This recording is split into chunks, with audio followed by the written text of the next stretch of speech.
പട്ടികജാതി പട്ടികവർഗ ക്ഷേമത്തിനും വിവിധ പദ്ധതികളുടെ നിർവഹണത്തിനുമായി രൂപവൽക്കരിച്ച കേരള എംപവർമെന്റ് സൊസൈറ്റിയിലെ സാമ്പത്തിക ഇടപാടുകൾ, പദ്ധതി നിർവഹണം, പരിശീലനം, വിദേശ പഠനം എന്നിവ സംബന്ധിച്ചുള്ള രേഖകൾ, കരാറുകൾ, ധാരണാപത്രങ്ങൾ എന്നിവയടക്കമുള്ള ഫയലുകൾ കാണാനില്ല. പട്ടികജാതി പട്ടികവർഗ വകുപ്പ് സ്പെഷ്യൽ സെക്രട്ടറി ആയിരുന്ന എൻ പ്രശാന്ത് ഉന്നതി സിഇഒ ആയിരിക്കുന്ന കാലത്താണ് ഫയലുകൾ കാണാതെ പോയതെന്നാണ് റിപ്പോർട്ടുകൾ. 2023 മാർച്ച് 16-ന് പട്ടികജാതി വികസന വകുപ്പ് ഡയറക്ടർ കെ ഗോപാലകൃഷ്ണനെ ഉന്നതിയുടെ സിഇഒ ആയി നിയമിച്ച് ഉത്തരവിറക്കി. എന്നാൽ ഇദ്ദേഹത്തിന് ഔദ്യോഗികമായി ചുമതല കൈമാറാനോ രേഖകൾ കൈമാറാനോ അതുവരെ സിഇഒ ആയിരുന്ന പ്രശാന്ത് തയ്യാറായില്ല. ഉന്നതിയുടെ പ്രധാന രേഖകൾ ഗോപാലകൃഷ്ണന് ലഭിക്കണമെന്ന് കാണിച്ച് അദ്ദേഹം പ്രശാന്തിന് കത്ത് നൽകിയെങ്കിലും 2 മാസത്തിന് ശേഷമാണ് 2 കവർ മന്ത്രിയുടെ ഓഫീസിൽ എത്തിച്ചത്.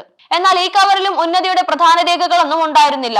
രേഖകളുടെ അഭാവം കാരണം ഉന്നതിയുടെ പ്രവർത്തനം തന്നെ സ്തംഭിച്ച അവസ്ഥയിലാണെന്ന് അഡീഷണൽ സെക്രട്ടറി ഡോക്ടർ എ ജയതലിക് മുഖ്യമന്ത്രിക്ക് കൈമാറിയ റിപ്പോർട്ടിൽ പറയുന്നു.